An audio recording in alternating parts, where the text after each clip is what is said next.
Ian, this is in your wheelhouse. This is right This in my is like I can wheelhouse. just shut the fuck up for like 20 minutes, which I think I will.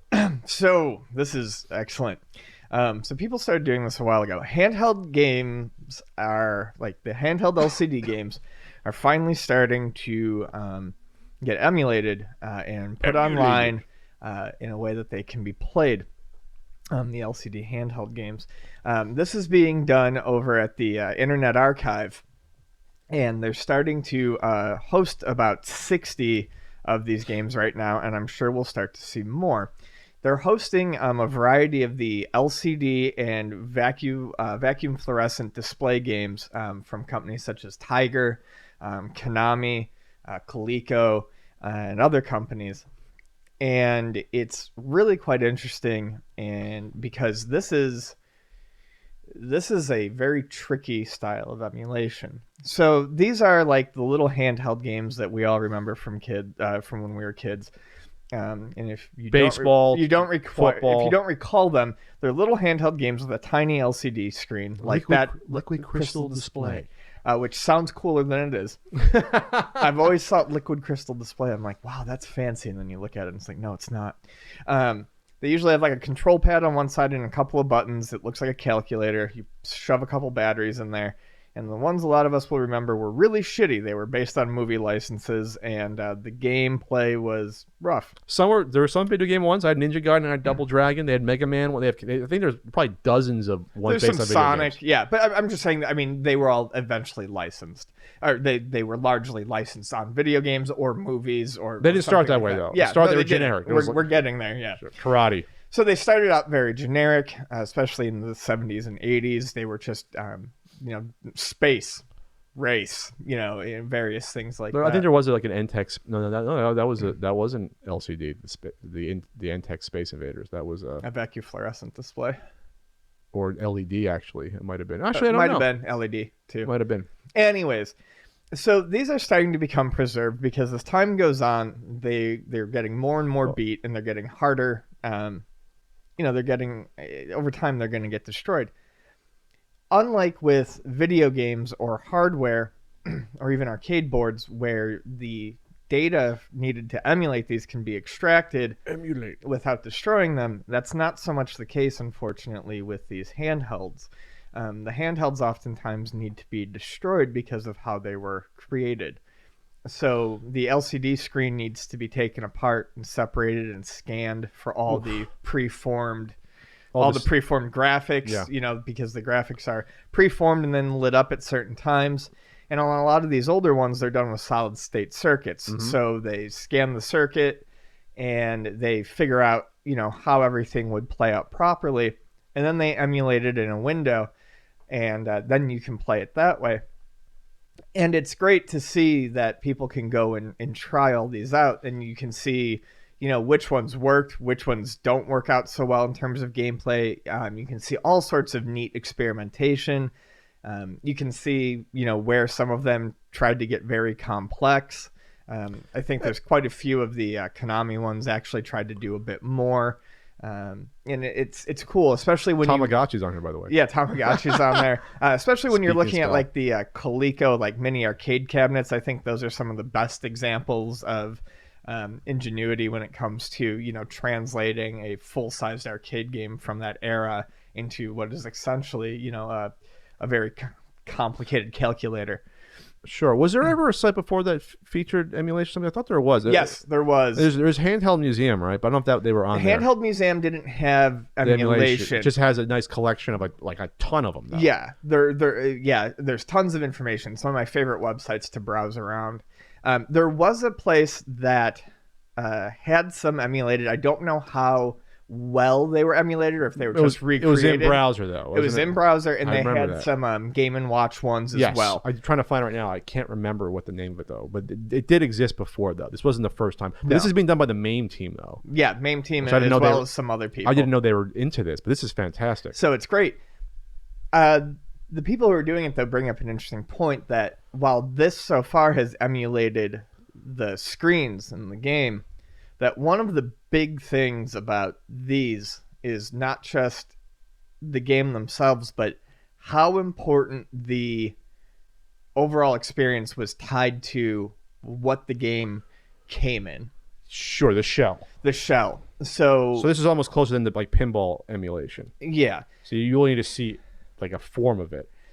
Because, I mean, there are some where in this one article, there's a really good example of, it's a Bandai one. It's called like Match Pair. Yeah, because the controller scheme's important to some of these and how you play it. Well, and also just the visual appeal. So that's right. It's one called Bandai Pair Match, which when you look at the screen, which is emulated. Pair Match? I don't think I've heard of that one. When you look at the screen, which is emulated, it's just a simple screen with some blocks on it.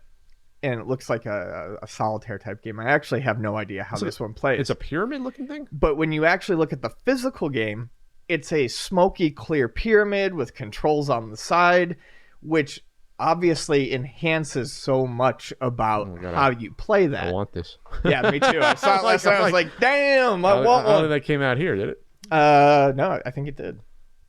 And, if you look at something like the Coleco ones, they're a lot of fun. They're actually a lot of fun to play. Absolutely. The little Coleco mini arcades. But a lot of that is also tied to the fact that it's a lot of fun to play around with a little mini arcade cabinet too. Yeah, and the little mini joystick actually work fairly well. Right. So, you can have fun playing those in emulated form, but so much comes from the experience of using that. There's the skeet shooting tiger one. Yeah, the skeet shooting tiger one is great, and it's got a little dial. It's got a dial. Yeah.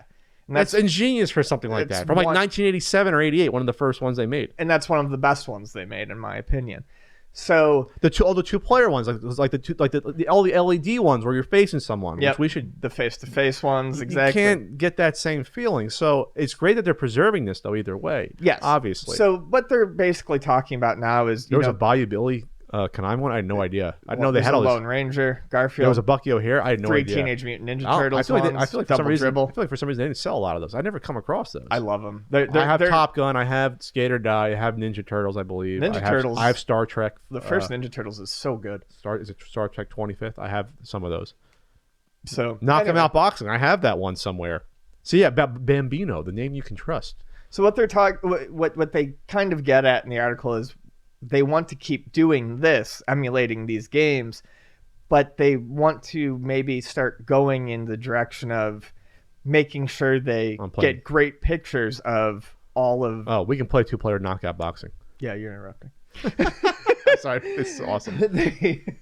They want to make sure they document all the casing and stuff like that. And I think what might be interesting at some point is to see if, eventually some of these things could be recreated via 3D printing. But so, yeah, I think this is an excellent thing. It's definitely fun to go poking around and play some of these, and I hope to see this project continue. Sorry, I'm playing knockout boxing. No, this is fantastic. There's probably number of handhelds made between Japan and the U.S. It's got to be 1,000. Oh, there's so many. Just literally look at my garage, and I don't know which ones I have anymore. If you have insomnia, the best/worst thing you can do is go poke around handheldmuseum.com. Oh yes, because you'll be like, oh, that company even made them, and then you'll start wanting all of them. And you'll remember something like Epoch's a weird company that they made a bunch in the early '80s, and I don't know what the hell happened to them. They got bought out or just went under. I have no idea. Yeah, it's just fantastic work. Some of the ones real quick on the page that you could go. There's right now how many? There's 74 they have already. There's MC Hammer. It's a weird. It's a nice variety because they have like Master Merlin ones that were more like that was ubiquitous around that time too. I remember so many people having those. That's what I mean. So they're not just doing all quote unquote like traditional LCD games. They're doing some off the beaten path. Yeah, they're really covering everything. Like Speak and Spell, they have. Yep. They have Ultraman Monster Battle, one that we never saw or I ever heard. They have the LED like 2-player ones, like the baseball one. They have Double Dribble, the Konami one. They have older LED football Tandy one, which if you played one, you probably played them all. But but the ones from the late 70s, video game years, we covered that. They have the movie ones like Batman Forever, Double Dose of Doom. They have a Hyenkyo one. I want that. Which I've seen. They have an R Zone. They have Qbert the Cubert tabletop, which I is have. a really good one. That was a The partner. Frogger That was one not is Coleco. really great Yeah. as well. I have the I always Frogger forget one. about picking up the Zaxxon one that was in the Coleco one, which is awesome. Astro Command, which I They have. have the Tron one, which is really good. That's I got a that Tomy one. Yep. So yeah, overall, there's probably about they have Zaxxon actually, but it's a Bandai screen. It's not the traditional one. So yeah, the tabletops there was about 20 made overall, including about the Coleco, 3 Game and Watch ones, and a bunch of other ones. About 20 at most, I think, around there. You think there's more than that? I don't know. Depending how you I mean, it depends on how you count far it. you hunt. Yeah, like I don't 'Cause count. I'm Like, thinking Dracula. I don't know. Anyways. I'm thinking about yeah. arcade ones. Oh, like the Yeah. actual, just the arcade ones? Yeah. Sure. Yeah, maybe about Like 20. of course, like Galaxian, you have Miss Pac-Man, you have Pac-Man, you have Donkey Kong. Jr. was a Game and Watch one. Snoopy was and Popeye, you know. Handheld MC NES Tamagotchi, the king of time wasters in the late '90s. And then there's is there one Game and Watch type one, Thief and Garden? Yeah, it's not Game and Watch, But though. it's a type. Yeah. Yeah. There's actually no Game and Watches on here. Probably for obvious reasons. You think Nintendo would come after them for a Game and Watch? Well, they do sell them in the collections, I guess. Yeah. But not. They wouldn't. Come on, Nintendo. All right, moving on. Good stuff.